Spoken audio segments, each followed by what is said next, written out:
के महाअभियान के तहत योग ऋषि स्वामी रामदेव जी के पावन सानिध्य में पतंजलि योग पीठ हरिद्वार में आयोजित आगामी कार्यक्रम 1 से 4 अगस्त पतंजलि चिकित्सालय व पतंजलि आरोग्य केंद्र संचालक गण, प्रबंधक तथा पतंजलि चिकित्सालय के वैद्य गणों के लिए विशेष प्रशिक्षण शिविर। 7 से 8 अगस्त पतंजलि परिवार के सदस्य गणों की बैठक, आजीवन सदस्य से बोर्ड मेंबर तक। 9 से 13 अगस्त मंथन शिविर, आमंत्रित सदस्यों की आहर्ता, प्रखर देशभक्त, शीर्ष बुद्धिजीवी, रिटायर्ड IAS IPS अधिकारीगण, रिटायर्ड जज, कर्नल से लेकर जनरल तक, सेना के अधिकारीगण या समकक्ष, रॉ व इंटेलिजेंस आदि के सेवानिवृत्त शीर्ष अधिकारी, रिटायर्ड या सेवारत प्रोफेसर या वरिष्ठ शिक्षाविद, हाई कोर्ट व सुप्रीम कोर्ट के वरिष्ठ अधिवक्ता, भिन्न भिन्न क्षेत्रों में निर्णायक क्षमता रखने वाले राष्ट्रवादी व्यक्ति जो गांव, गरीब, भारत एवं भारतीय संस्कृति के प्रति अटूट निष्ठा रखते हैं, जो इस देश में बहुत बड़ा सात्विक परिवर्तन चाहते हैं तथा काला धन एवं भ्रष्टाचार एवं भ्रष्ट व्यवस्था के विरुद्ध इस निर्णायक लड़ाई में प्रत्यक्ष या परोक्ष रूप से पूरी प्रामाणिकता व पारदर्शिता के साथ सहयोग करना चाहते हैं। मंथन शिविर में भाग लेने के लिए मुख्यालय से पूर्व पंजीकरण आवश्यक है। 15 से 21 अगस्त युवाओं के लिए विशेष शिविर। 18 से 35 वर्ष आयु वर्ग के ऐसे राष्ट्रभक्त युवा जो राष्ट्र निर्माण के इस निर्णायक आंदोलन, जो पूरी ऊर्जा के साथ अंतिम वक्त तक संघर्ष करने के लिए प्रतिबद्ध हैं, जो भारत स्वाभिमान ट्रस्ट के 5 संगठनों या युवा भारत में अपने प्रभावी एवं सक्रिय भूमिका निभाना चाहते हैं। हम प्रत्येक जिला, तहसील से युवाओं का आह्वान करते हैं जो जीवन में योग, अध्यात्म, सेवा को मूल में रख करके काला धन, भ्रष्टाचार व व्यवस्था परिवर्तन के खिलाफ चल रहे इस आंदोलन में बहुत बड़े उद्देश्य के साथ जीना चाहते हैं। उन सभी देशभक्त युवाओं को हम आमंत्रित करते हैं। इस शिविर में भाग लेने के लिए पतंजलि योग पीठ मुख्यालय अथवा स्थानीय पतंजलि योग समिति से पूर्व पंजीकरण करवाएं। 23 से 25 अगस्त सत्याग्रहियों के लिए विशेष योग शिविर, जिन्होंने रामलीला मैदान के सत्याग्रह में भाग लिया, जिन्होंने अपने शरीर पर प्रहार सहे लेकिन हार नहीं मानी, जिन्होंने पूरी निष्ठा के साथ संघर्ष किया, उन सभी देशभक्त भाई बहनों को भारत स्वाभिमान के राष्ट्र निर्माण के आंदोलन में उनकी सहभागिता एवं सम्मान के लिए हम आमंत्रित करते हैं। शिविर में भाग लेने के लिए रामलीला मैदान का पहचान कार्ड साथ लेकर आए अथवा भारत स्वाभिमान के जिला संगठन की संस्तुति साथ लेकर आएं। अधिक जानकारी के लिए संपर्क करें।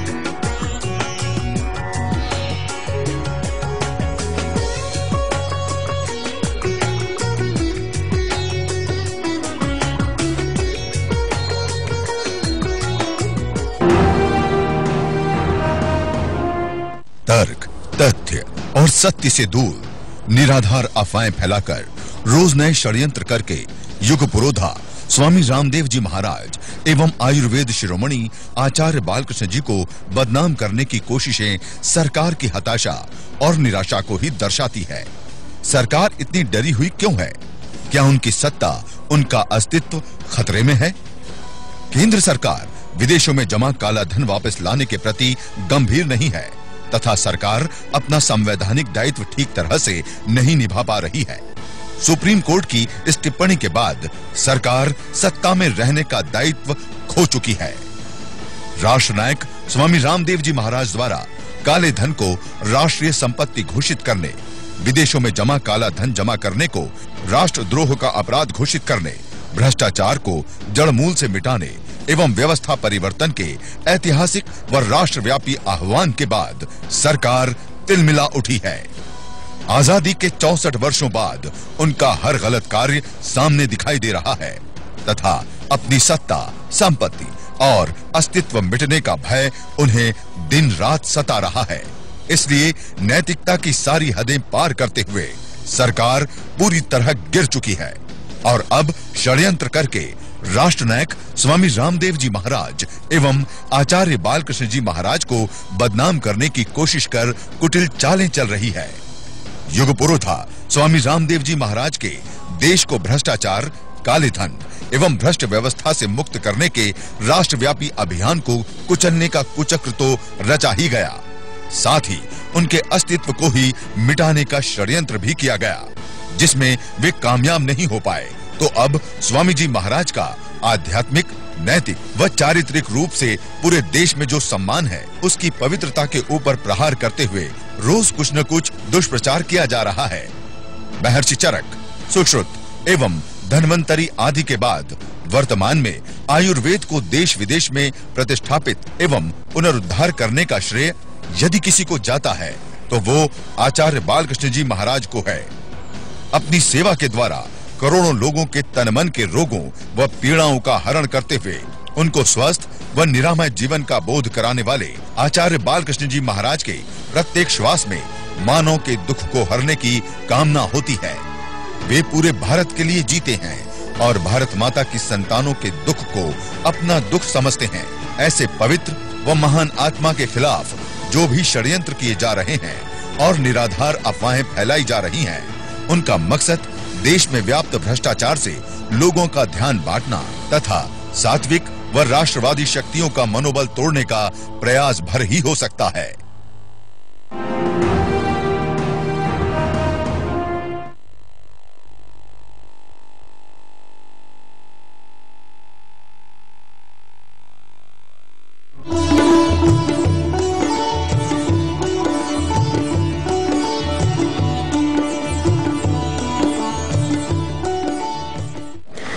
Bowing to the feet of my Guru, Pandit Sri Ram Sharma Acharya Ji, Paramandaniya Mataji, who have taken Samadhi, and I represent them right now today.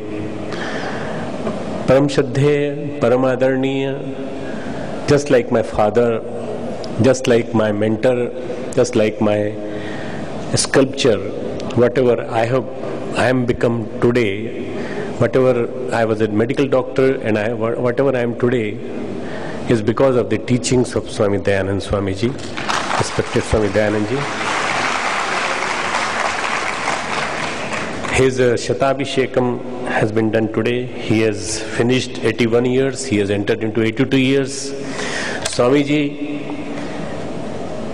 doesn't believe in the years and the moments and events of the life, but he has been passing many milestones without any name, fame, anything in his mind. He is all the time involved in teaching spirituality, and that teaching of the spirituality with science.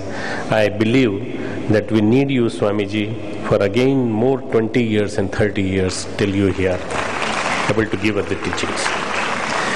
We have with us Swami Ramdev Ji, who passed through a very critical period, but we want to assure him, we are with you, we were with you, and we will always be with you. He has to agree that man alone cannot go. We all have to go together. We all have to. Dhiyo yonah prachodayat. Nah means ours. All of us have to go together. Agni naye supatharaye. Let Agni give us direction. Us, not me. So we all have to go together.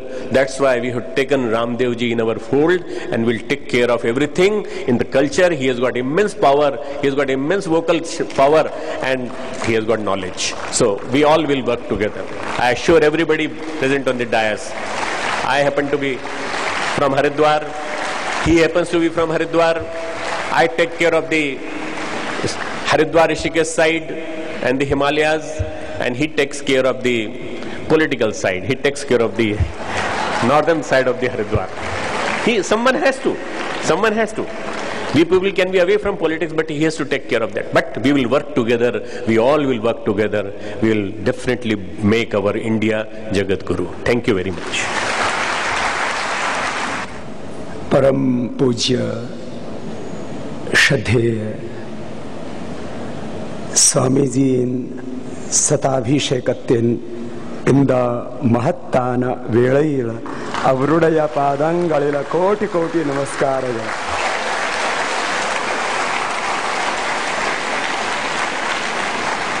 इससे ज्यादा तमिल नहीं आता. लेकिन मैं जितना सम्मान हिंदी को देता हूं, संस्कृत को देता हूं, उतना ही सम्मान तमिल सहित अपनी समस्त भारतीय भाषाओं को देता हूं, क्योंकि वो हमारी अपनी है, हमारे हृदय से निकली हुई है। इस गरिमामय मंच पर उपस्थिति देकर के जिन्होंने इस कार्यक्रम की शोभा बढ़ाई है, ऐसे हमारे बड़े भाई डॉक्टर श्री प्रणव पंड्या जी, चुनचुनगिरी मठ के पूज्य स्वामी श्रद्धेय बाल गंगाधर नाथ स्वामी जी के प्रतिनिधि पूज्य स्वामी निर्मलानंद नाथ जी महाराज, महामंडलेश्वर विश्वेश्वरानंद जी महाराज और भारतीय धर्म, अध्यात्म और संस्कृति के प्रबल रक्षक और पोषक, उसके मैं क्या शब्द बोलूं, महायोद्धा हमारे श्री भागवत जी और अशोक जी, उनको भी बहुत बहुत आशीष हैं हमारे। श्री चमुकृष्ण शास्त्री जी, जिन्होंने पूरे भारतवर्ष में संस्कृत का बहुत प्रचार किया, और आर्ष विद्या के सभी रक्षक और पोषक सभी विप्रगण, क्योंकि मैं भी आर्ष गुरुकुल का पढ़ा हुआ एक विद्यार्थी हूं और उस ऋषि परंपरा, आर्ष परंपरा में प्रतिपल जीता हूं। और उस आर्ष परंपरा के प्रबल रक्षक, पोषक, जिन्होंने उस ऋषि परंपरा को, आर्ष परंपरा को अपनी संपूर्ण ऊर्जा से प्रतिष्ठापित किया है, और मुझ सहित आप सब जिनसे बहुत प्यार करते हैं, सबसे ज्यादा हम खुद से प्यार करते हैं। अपने ऊपर कोई संकट आए तो हम एकदम से आत्मरक्षा के लिए तैयार हो जाते हैं। हम अपने से सबसे ज्यादा प्यार करते हैं और अपना रूप जिसमें देखें हम उससे प्यार करते हैं। आप सब यहां जितने भी बैठे हैं, आप अपना ही सब रूप आप अपने पिता तुल्य, गुरु तुल्य पूज्य स्वामी दयानंद जी महाराज में देखते हैं। उनको हमारा कोटि कोटि पुनः प्रणाम। वो हमारी सबकी आस्था के, विश्वास के केंद्र हैं। वो हमारे हृदय प्रतिष्ठान में, वो किसी राज सिंहासन पर नहीं, वो हमारे हृदय आसन पर विराजमान है। और भीतर के राज्य से, भीतर के साम्राज्य से, भीतर के स्वराज्य से, भीतर के सिंहासन से हमको जोड़ते हैं। गुरु की यही भूमिका है हमारे जीवन में। गुरु तत्व का वही स्थान है हमारे जीवन में, वही महत्व है जो हमारे शरीर में मस्तिष्क का। मस्तिष्क ना हो तो शरीर बेकार है। हाथों में बहुत शक्ति है, पूरी दुनिया को बदलने की ताकत है हमारे भीतर। एक एक व्यक्ति को परमात्मा ने ब्रह्मांड की संपूर्ण शक्तियों से युक्त करके धरती पर जन्म दिया, बिना किसी पक्षपात और भेदभाव के। बहुत उन्नत मस्तिष्क है हमारा, लेकिन कुछ नहीं करता जब तक कोई जीवन में समर्थ गुरु नहीं मिलता, जब तक कोई सद्गुरु नहीं मिलता, जब तक गुरु सत्ता की, हमारी आत्म सत्ता पर, हमारे अस्तित्व पर कृपा नहीं होती। यहां हम सब सौभाग्यशाली हैं। ऐसे समर्थ गुरु, एक ऐसे दिव्य गुरु, एक ऐसे श्रोत्रिय ब्रह्मनिष्ठ गुरु हम सबको मिले।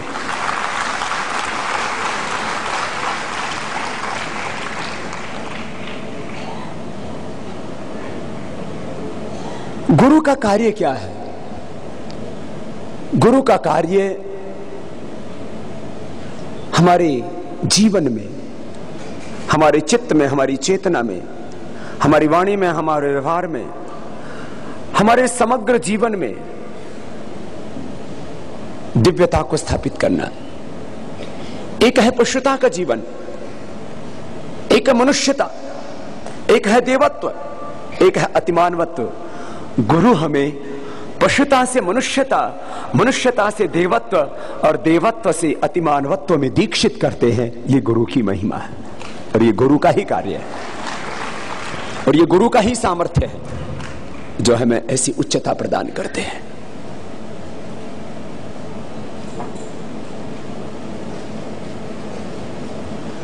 शरीर, इंद्रियों और मन को जो अनुकूल प्रतीत होता है उसको हम सुख मान बैठते हैं। शरीर, इंद्रियों और मन को जो प्रतिकूल प्रतीत होता है उसको हम दुख मान बैठते हैं। गुरु हमें इन शारीरिक, मानसिक, ऐन्द्रिक अनुकूलताओं और प्रतिकूलताओं से बाहर निकाल के समता में ला करके स्थापित करते हैं। और जिसने अपने शरीर, इंद्रिय और मन की पराधीनताओं से मुक्ति पाली वो जीवन मुक्त है। और ऐसा जीवन मुक्त महापुरुष, ऐसा आत्म विजेता, विश्व विजेता होने का सामर्थ्य अर्जित कर लेता है। क्या ये गुरु की थोड़ी कृपा? बहुत बड़ी कृपा है।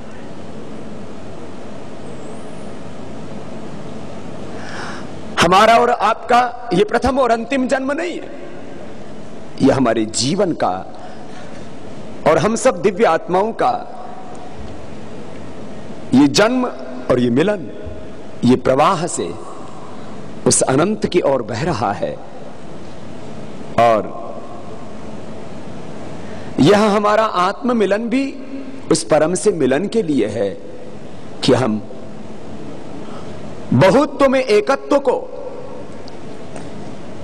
और एकत्व में बहुत्व को देख पाएं।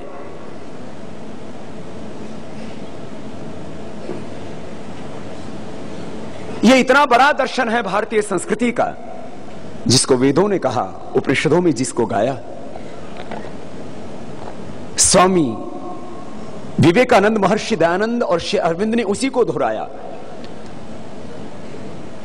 वासुदेवः सर्वम सर्वम खलु इदं ब्रह्म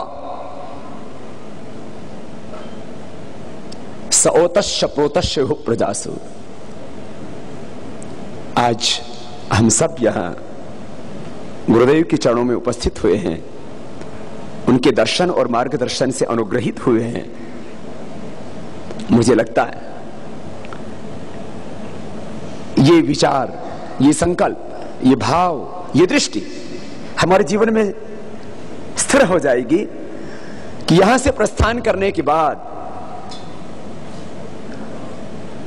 अपने भीतर और बाहर तत्व में श्वेत केतु प्रज्ञानम ब्रह्म अयम आत्मा ब्रह्म शिवोहम शिवोहम की, वैसे भी श्रावण मास है, शिव की आराधना चल रही है और वह शिव तत्व इतना भीतर हमारे समाहित हो जाए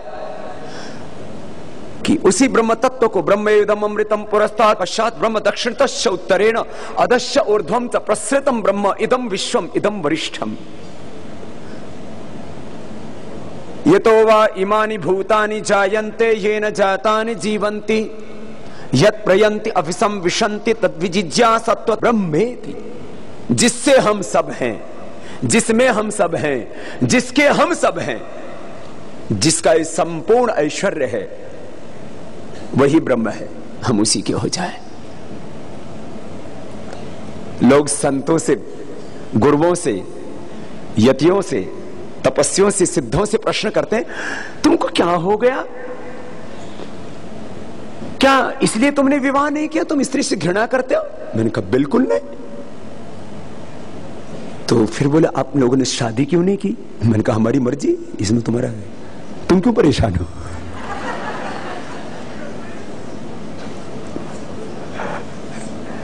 लेकिन बात यह नहीं है, बात यह है कि हमने उस एक स्त्री रूपी उस शरीर के उस बाह्य रूप से प्रेम नहीं किया। जिसने हिंदुस्तान की इन 60 करोड़ के करीब माताओं को और पूरी दुनिया के करीब 300 करोड़ माताओं को बनाया, रचाया, हम उस जगन माता से प्रेम करने लग गए और उसी का रूप सब में देखने लगे, इसलिए शादी नहीं की। हमको हीरों से, मोतियों से घृणा नहीं है, लेकिन हम तो उस हीरा मोती बनाने वाले की को ही पाना चाहते हैं। हमको लक्ष्मी से नफरत नहीं है। हम तो कहते हैं 400 लाख करोड़ पे जो देश के भीतर बाहर जमा है वो हम सब हिंदुस्तान को दे दो। हमको तो ये लक्ष्मी चाहिए, हमको सरस्वती चाहिए, हमको मां चाहिए। इन सब के पीछे मूल में हमको भगवान चाहिए जो सबका अधिपति है। यहां तो कोई संघर्ष ही नहीं है, सब इसी ओर लौट रहे हैं, अनंत की ओर। सब जिससे हम उसी की ओर लौट रहे हैं। ये पूरी दुनिया में फिर संघर्ष किस बात का? पूर्व में लेनिनवाद, मार्क्सवाद, साम्यवाद और एक नास्तिक समाजवाद का संघर्ष है। पश्चिम में बाजारवाद, उपभोक्तावाद, साम्राज्यवाद और पूंजीवाद का संघर्ष है। और भारत में भी बहुत से ऐसे लोग हैं जिनका जिस्म हिंदुस्तानी है लेकिन जिनके दिल और दिमाग विदेशी हैं। हम राष्ट्रवाद और अध्यात्मवाद को भिन्न नहीं देखते। हम अपने से प्रेम करते हैं और सबसे प्रेम करते हैं। हम आत्मरक्षा करते हुए राष्ट्र रक्षा करना चाहते हैं। ये संघर्ष कहां से पैदा हो जाता है? इतनी तो बहुत अच्छी बातें मैंने कही। बोले बाबा आप इतनी अच्छी अच्छी बातें कहते हो, तो फिर ये जो करप्ट पॉलिटिशियन ये आपके जान के दुश्मन क्यों बन गए? हम इंडिविजुअल प्योरिटी की बात करते हैं, हम सोशल प्योरिटी की बात करते हैं, कल्चरल प्योरिटी की बात करते हैं, स्पिरिचुअलिटी की बात करते हैं। आदर्श जीवन, आदर्श व्यक्ति, आदर्श परिवार, आदर्श समाज बने, इतना तक तो ठीक है। आगे कदम बढ़ाया तो गड़बड़ हो जाएगी। आदर्श राजनीतिक व्यवस्था की बात की, आदर्श राज्य व्यवस्था की बात की तो गड़बड़ है। दरअसल हमने गलती यही कर दी, एक कदम आगे रख दिया। आदर्श जीवन हो हमारा, दिव्य दृष्टि, दिव्य वाणी, दिव्य आचरण, दिव्य चरित्र, सब कुछ दिव्यता से भरा हुआ हो, लाइफ पूरी डिवाइन हो, यहां तक तो ठीक है, इसमें आपत्ति नहीं है। हम न पलायनवादी हैं न जड़तावादी हैं। जड़तावादी मैंने कहा वो पूंजीवादी, साम्राज्यवादी, वो जगत को भोग की वस्तु मान करके बस उसी को सब कुछ मान बैठे हैं। हम जड़तावादी नहीं, हम प्रकृति को भोग की वस्तु नहीं मानते। हम तो सर्वम खलु इदम ब्रह्म वासुदेवः सर्वम सियाराम, मैं सब जगजानी ईशावास्य मदन सर्वम, इसके उपासक है। हम जड़वादी भी नहीं है, हम पलायनवादी भी नहीं है। सन्यासी पलायनवादी नहीं होता है। अब ये भी एक बहस का प्रश्न बन गया है, सन्यासी का धर्म क्या है, योगी का धर्म क्या है। मैंने कहा हमने भ्रष्टाचार मिटाने की, व्यवस्था को बदलने की और काले धन की बात कर दी तो हमारा सन्यास धर्म, उसको तुम कोसने लगे हो। माना मैं प्रथम योगी हूं, लेकिन योगी होने के साथ साथ, सन्यासी होने के साथ साथ मैं इस देश का एक नागरिक भी हूं और उन कर्तव्यों को निभाना भी मेरे लिए उतना ही जरूरी है, उतना ही अपरिहार्य है जितना मेरे संवैधानिक कर्तव्य। मैंने कहा भाई भगवान शिव को योगी कहते हैं, उन्होंने असुरों का संहार किया। भगवान योगेश्वर श्री कृष्ण वो तो योगेश्वर है, वो योगेश्वर होकर के गीता पढ़ाते पढ़ाते जब कुरुक्षेत्र में युद्ध करा सकते हैं और कंस और जरासंध सहित तमाम असुरों का विनाश कर सकते हैं, हमने तो इतना ही कहा है, सत्ता पर सत्य का साम्राज्य होना चाहिए, इसमें गलत क्या है? खैर, बात गलत तब हो जाती है जिनके दिलों में पाप है। बोले बाबा डर क्यों गए इतने? मैंने कहा इनको लगता है अब बाबा जिंदा रहा तो तुम्हारी सत्ता भी जाएगी, तुम्हारी संपत्ति भी जाएगी, या तो तुम तिहाड़ में मिलोगे या फांसी पर लटकोगे। तकलीफ यहां से हो गई। जो बात मैं कह रहा हूं, मैं आपको बहुत ज्यादा पढ़ने के लिए नहीं कहूंगा, पहले बहुत पढ़ चुके हो। छोटी छोटी पुस्तकें हैं, कभी मौका मिले तो पढ़ना। एक बांग्ला पुस्तक प्रकाशित हुई थी सबसे पहले, उसका नाम था सबार स्वामी जी। बांग्ला में सबार मतलब सबके, सबार स्वामी जी, तो हिंदी में उसका अनुवाद सबके स्वामी जी किया। और मैं भारत के बारे में स्वामी विवेकानंद के विचार थोड़ा सा पढ़ना चाहता हूं। क्या भारत मर जाएगा? हम बार बार सोचते हैं क्या हो रहा है देश में, क्या भारत मर जाएगा? तब समस्त संसार की सारी आध्यात्मिकता मिट जाएगी, सब नैतिक मूल्य लुप्त हो जाएंगे, धर्म के प्रति समस्त मधुर सहानुभूति की भावना भी चली जाएगी, सब प्रकार के आदर्शवाद विनष्ट हो जाएंगे। उसके स्थान पर काम और विलासिता दोनों देव देवी के रूप में पूजे जाएंगे, राज करेंगे। उस पूजा में धन होगा, पुरोहित, प्रताड़ना, पार्श्विक बल और प्रतिद्वंदिता होगी, पूजा पद्धति और मानवता होगी उसमें सामग्री। यह कभी नहीं हो सकता। क्रिया शक्ति से सहन शक्ति हजारों गुना बड़ी होगी। प्रेम का बल घृणा के बल की अपेक्षा अनंत गुना अधिक होगा। प्राचीन काल में बहुत सी चीजें अच्छी भी थी, बुरी भी थी, उत्तम वस्तुओं की रक्षा करनी होगी, परंतु जो भारत आ रहा है, भावी भारत प्राचीन भारत की अपेक्षा अधिक बलवान और महान होगा। वक्त चाहे कितना ही प्रतिकूल हो, भारत का पुनरुत्थान होगा, जड़ की शक्ति से नहीं, चेतन की शक्ति से। विनाश का विजय ध्वज लेकर के नहीं, बल्कि शांति और प्रेम की ध्वज फैला करके, सन्यासी के गैरवों वस्त्रों का सहारा लेकर के, अर्थ शक्ति से नहीं बल्कि भिक्षा पात्र की शक्ति से संपादित होगा। मैं मानव अपनी दिव्य दृष्टि से देख रहा हूं, हमारी मातृभूमि फिर जागी है, नव जीवन लाभ करके, पहले से अधिक गौरवमयी मूर्ति धारण करके अपने सिंहासन पर आरूढ़ होगी। एक बार केंद्र पुनः भारतवर्ष होगा पूरे विश्व का। ये स्वामी विवेकानंद के विचार थे। अब यदि ऐसा भारत हमको बनाना है, ये महायोगी अरविंद, इनकी एक छोटी सी पुस्तक है और इसमें इन्होंने भारत के विषय में कुछ विचार लिखे। अंत में भारत श्री अरविंद की दृष्टि में, ये मैं नहीं कह रहा हूं, ये संत नहीं कह रहे, ये हमारी सारी संस्कृति यही गायन कर रही है, पुकार रही है हमें। हमारे भीतर जो भागवत सत्ता है वो पुकार रही है। इंद्रम वर्धन्तो अप्त्रः कण्वन्तो विश्वमार्यम अपघ्नन्तो अरावणः। इस धरती पर शैतानों का, राक्षसों का साम्राज्य नहीं, इस धरती पर भगवान का, स्वर्ग का साम्राज्य होना चाहिए। यही हमारी सारी दैवी शक्तियां आह्वान कर रही हैं। श्री अरविंद भी भारत के बारे में यही कहते हैं। भारत के बारे में उन्होंने जो कहा है, मैं आध्यात्मिकता वस्तुतः भारतीय मानस की प्रधान कुंजी है, अनंतता का भाव उसके लिए स्वभावज है।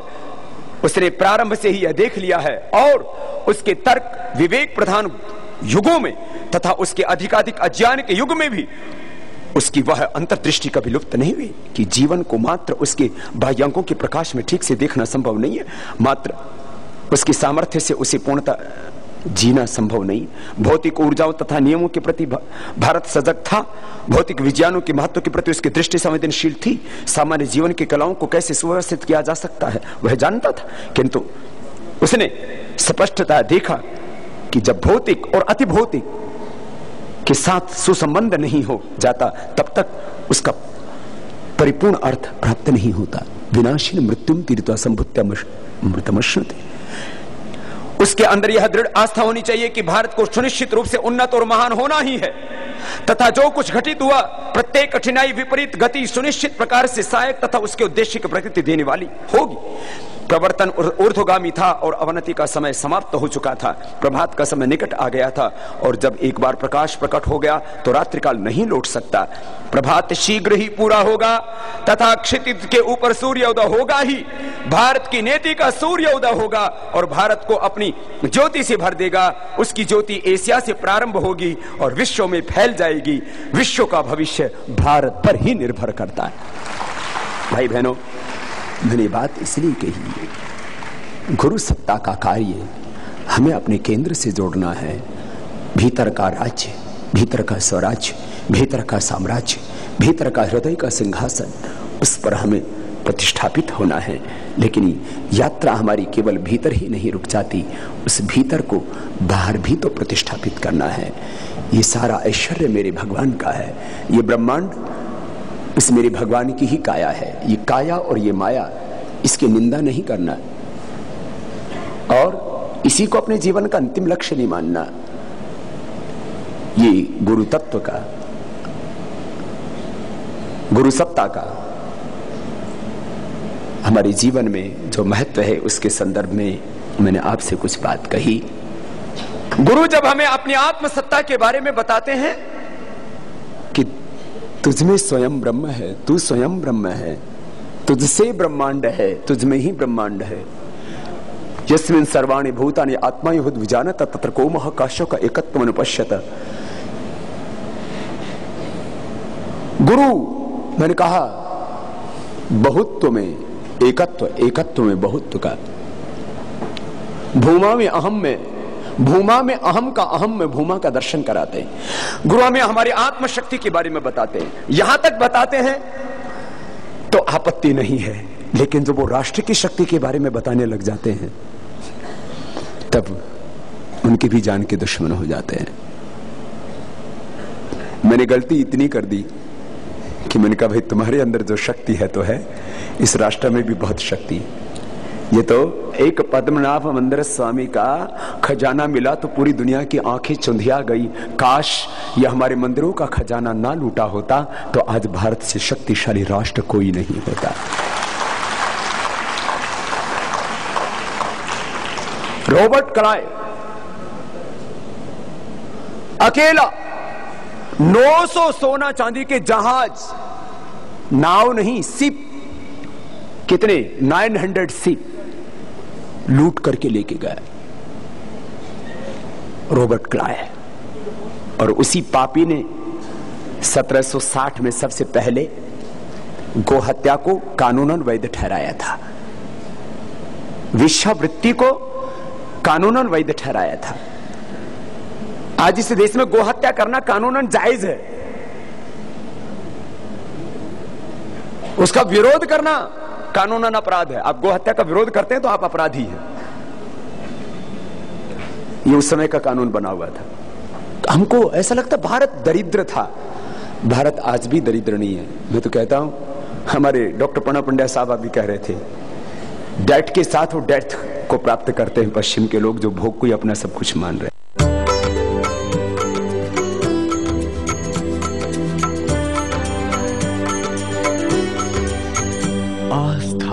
जीवन का आधार। जो भी पके ऐसा पके जहाँ भी जो हो, खींचा चला आए MDH मसाले, ऐसा फ्लेवर जगाए, असली मसाले सच सच।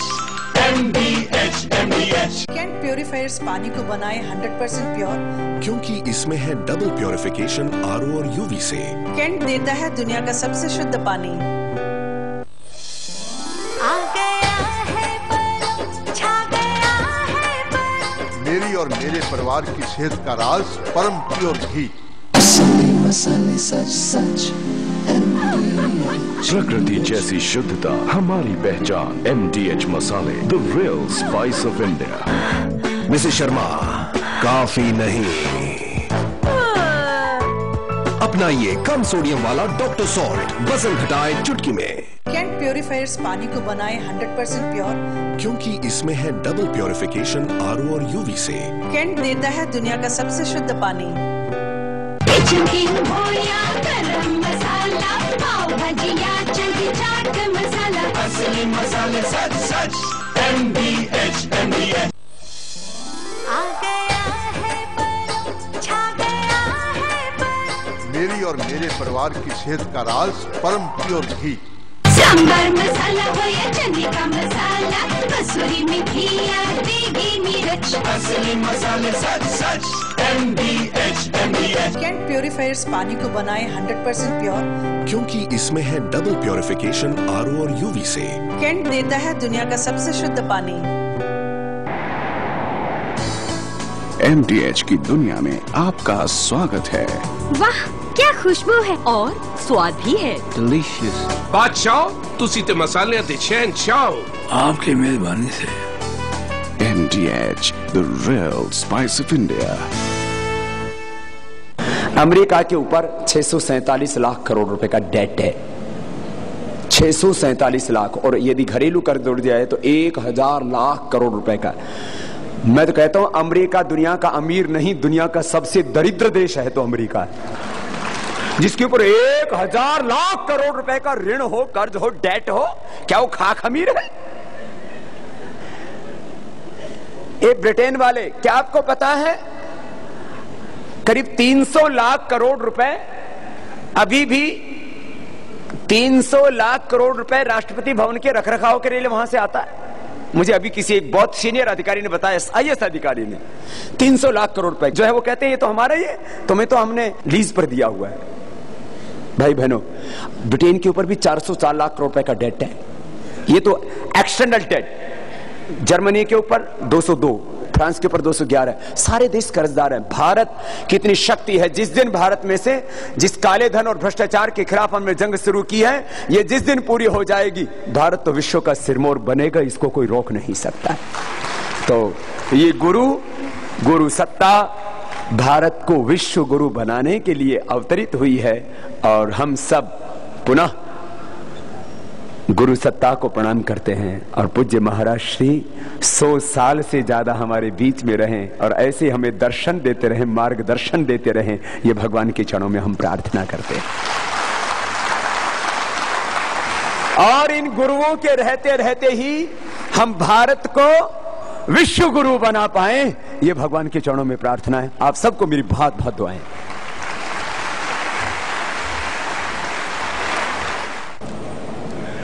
आज का दिन ऐतिहासिक है,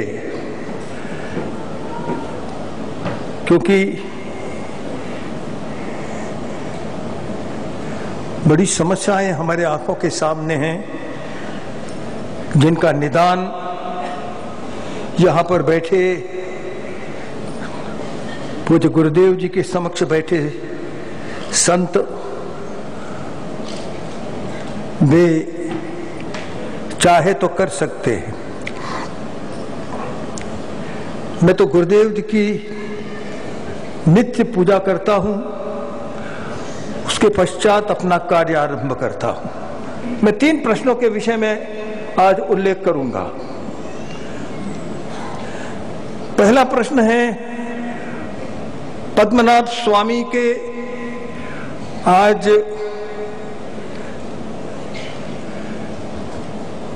इतना बड़ी दक्षिणा का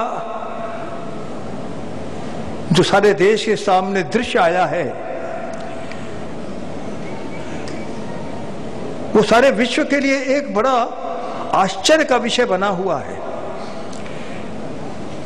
इतनी बड़ी संपत्ति, उसको राजा ने स्पर्श भी नहीं किया।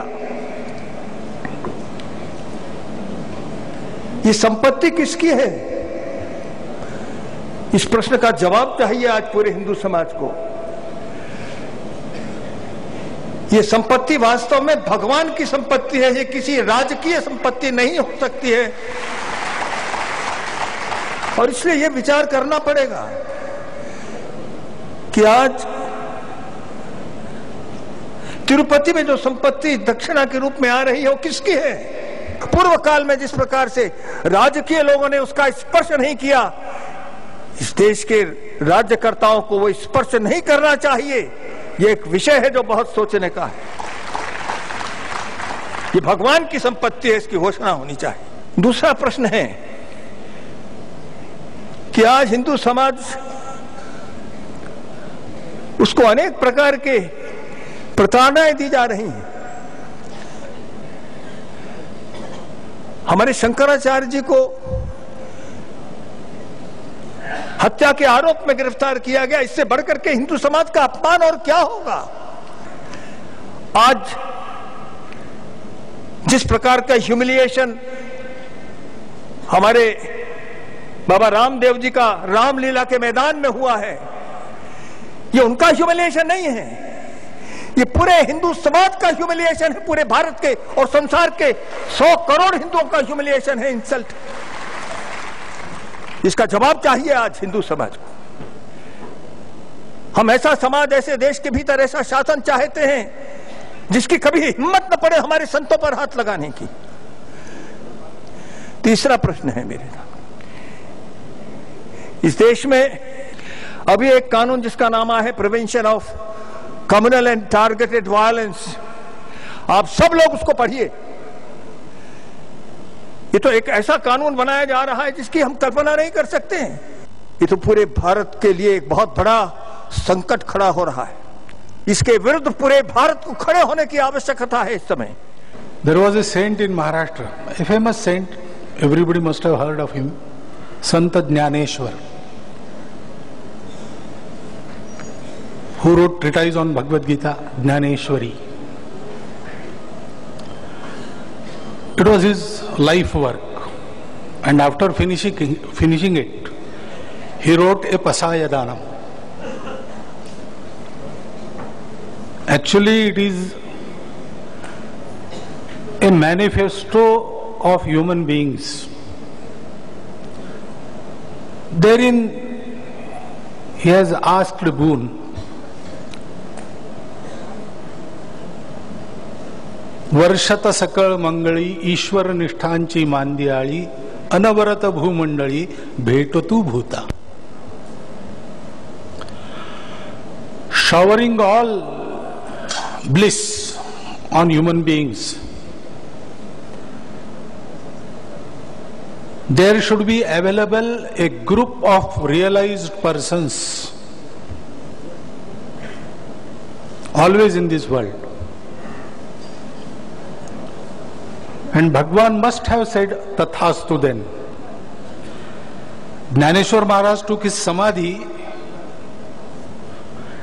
and immediately after some 50 years there was invasion of Alauddin Khilji. That was the first invasion on the south of Islam. And for 300 years our Hindu Samaj faced times of utmost trial. But ultimately it won. The challenge was faced successfully. Because all the while, during these 300 years, and after that during the long struggle, such realized persons were available everywhere for us. And that boon is continuing. Today we are facing again difficult times, and we have to surmount all those difficulties. We have to make Bharat Vishwaguru. It is a very difficult task, but we will win.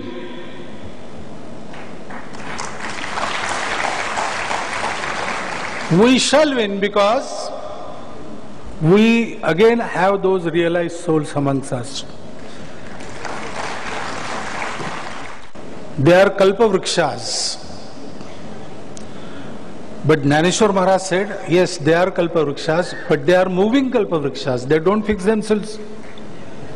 They are wandering everywhere. They are enlightening the society. Chala kalpatarunse arava. Arava is tree. Toss of trees. So, I view all such saints to be the guiding lights of our society, and they are there. And they are predicting the unprecedented rise of India, Hindustan again. बिंदुष्य परंतु भगवद्गीता भाषा इतोपि अधिक आवश्यकी। कारणं गीता आवश्यकी, गीतायाः भाषा इतोपि अधिक आवश्यकी। गीतां पठितुं गीता अनुवादं पठति उत्तमं, गीतां मूल संस्कृते पठतु, अधिकम् आनन्दम् अनुभवतु। वेदान्तः आवश्यकः, वेदान्तम् आवश्यकं, वेदान्तस्य भाषा अपि पठनीया। आयुर्वेदः पठनीयः, परन्तु आयुर्वेदस्य भाषा अपि पठनीया। वास्तुशास्त्रं, ज्योतिषं सर्वम् आवश्यकं, तस्य भाषा अपि आवश्यकी। प्रथमविषयः संस्कृत भाषा माध्यमेन वयं भारतस्य स्वाभिमान जागरणं कुर्मः। संस्कृत भाषा माध्यमेन जाति मत पंथ भेद निवारणं कुर्मः। संस्कृत भाषा माध्यमेन नव सांस्कृतिक परंपराम् आनयामः। संस्कृत भाषा माध्यमेन पाश्चात्य प्रभाव प्रक्षालनं कुर्मः। संस्कृत भाषा माध्यमेन व्यक्ति हृदये स्वाभिमान जागरणं कृत्वा पुनः भारत माता जगज्जननी भवेत् इति तादृशस्य सुन्दरस्य नव भारतस्य निर्माणाय, नूतन सांस्कृतिक साम्राज्य स्थापनाय, भारतस्य विजय पताका आकाशस्य उत्तुंगे उड्डयनाय वेद घोषाः पुनः पुनः विश्वे सर्वत्र तरंगरूपेण संचरेयुः इति तादृशस्य नव कालखण्डस्य नव मन्वन्तरस्य निर्माणाय वदतु संस्कृतं, जयतु भारतम्।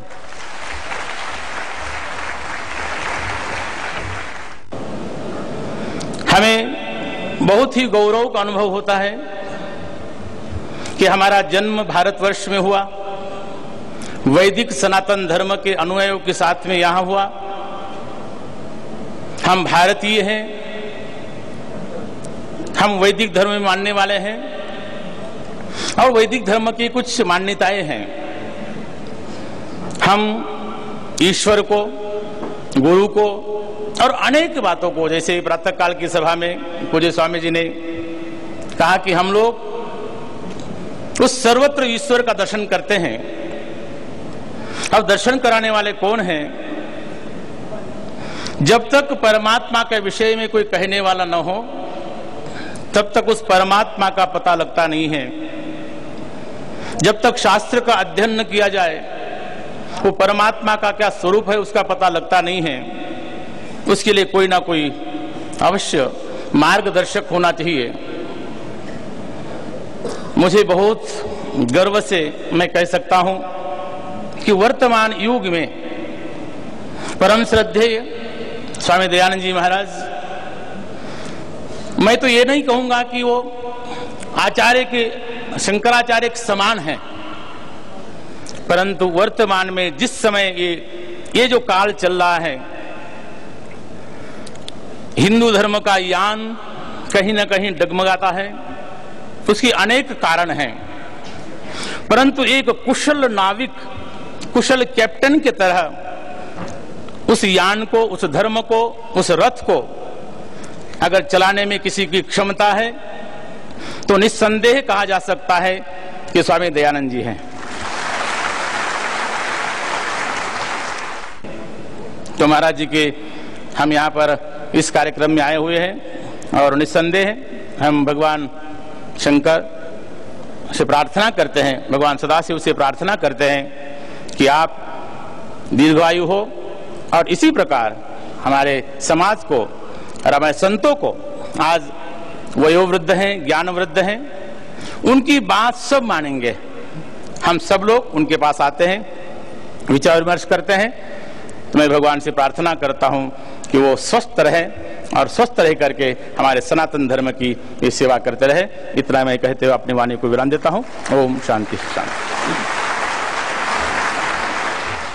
It is happy and rejoicing moment indeed to every one of us as we are celebrating Shatabhishekam of one of the greatest traditional saint of modern India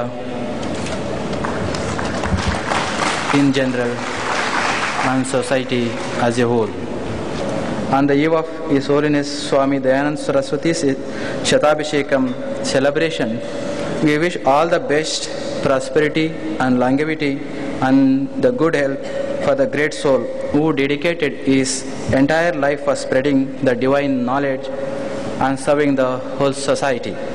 Ever in the service of Lord, Pujya Guru Sri Dr. Bala Gangadhar Mahaswamiji, 71st Jagat Guru of Sri Adi Chinchini Mahasansthan Math, which has the history of 1500 years.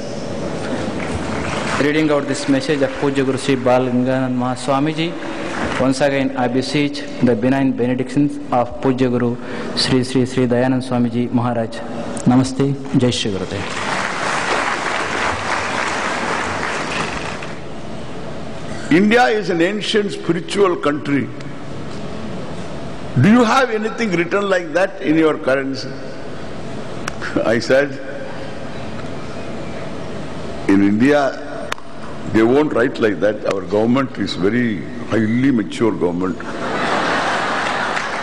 They won't write like that. But they need not write. We don't miss anything. In God we trust, we need not write. In that very money itself we trust, okay? The money we trust, that is Lakshmi for us. Where is the question of writing God there? Money is Lakshmi for me. A book is Saraswati for me. What a culture. You are born to a culture. Time is money. Your skill is money. Your health is money. Your knowledge is money. Air is money. Water is money. The land is money. The world is money. Jagat is Shri.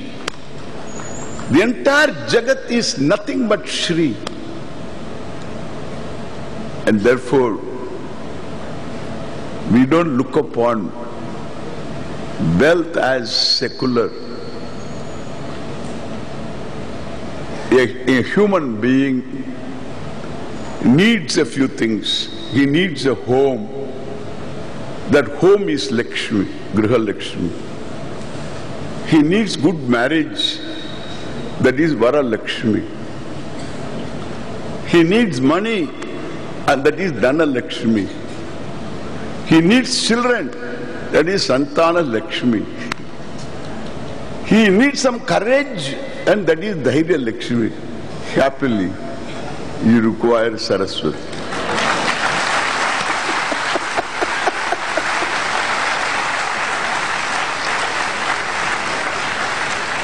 These two women really dominate your life. This is India. We don't need women liberation. And because this is the Bhagavat Shakti. And therefore what I say, cultivate this kind of attitude. Attitude that money is given and it is sacred. You can't fritter away the money. You can't play ducks and drakes with money. It is Lakshmi. So, by act of Lakshmi, see how our parents have, our ancestors have taught us. They taught us by just, if you happen to step on a rupee note, the mother will say, hey, don't do that. Ask for pardon. So you have to do something. That is how you are brought up. And you imbibe that respect, that reverence for money. Cultivate this attitude. Inculcate to the children.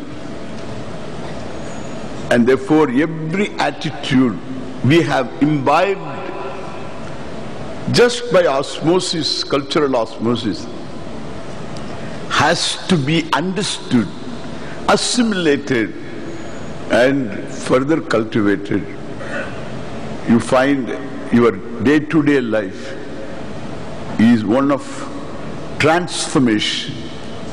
It would be transforming. You have to cultivate any one area where you are weak. That is the area you should begin doing. If you cannot give, please give.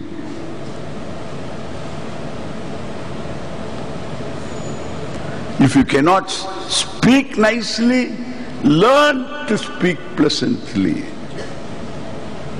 Speak. If you are shy and tell to people, I feel so shy, you talk about it. If you have shame, tell that I have shame. I am not able to be free. I am shame. You talk about it, make a joke out of that. If you have fear, welcome fear. Let the day be a transforming day. Look for one more day. Look for one more day. You will have Satabhishekam. Thank you all.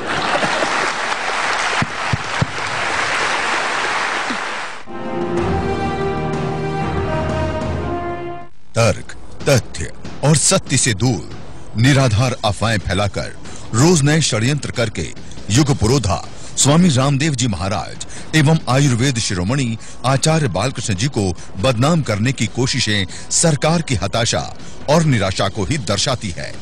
सरकार इतनी डरी हुई क्यों है? क्या उनकी सत्ता, उनका अस्तित्व खतरे में है?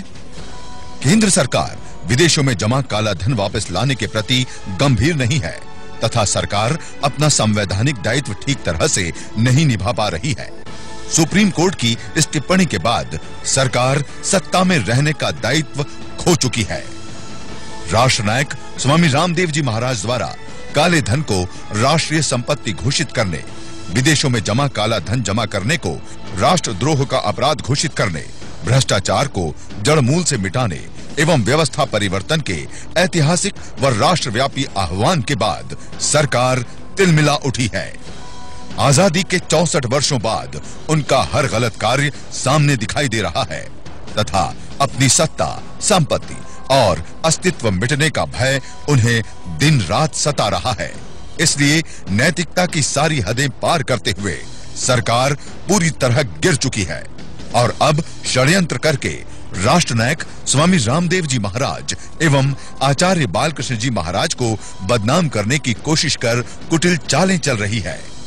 युग पुरोधा स्वामी रामदेव जी महाराज के देश को भ्रष्टाचार, काले धन एवं भ्रष्ट व्यवस्था से मुक्त करने के राष्ट्रव्यापी अभियान को कुचलने का कुचक्र तो रचा ही गया, साथ ही उनके अस्तित्व को ही मिटाने का षड्यंत्र भी किया गया, जिसमें वे कामयाब नहीं हो पाए। तो अब स्वामी जी महाराज का आध्यात्मिक, नैतिक व चारित्रिक रूप से पूरे देश में जो सम्मान है, उसकी पवित्रता के ऊपर प्रहार करते हुए रोज कुछ न कुछ दुष्प्रचार किया जा रहा है। महर्षि चरक, सुश्रुत एवं धन्वंतरी आदि के बाद वर्तमान में आयुर्वेद को देश विदेश में प्रतिष्ठापित एवं पुनरुद्धार करने का श्रेय यदि किसी को जाता है तो वो आचार्य बालकृष्ण जी महाराज को है।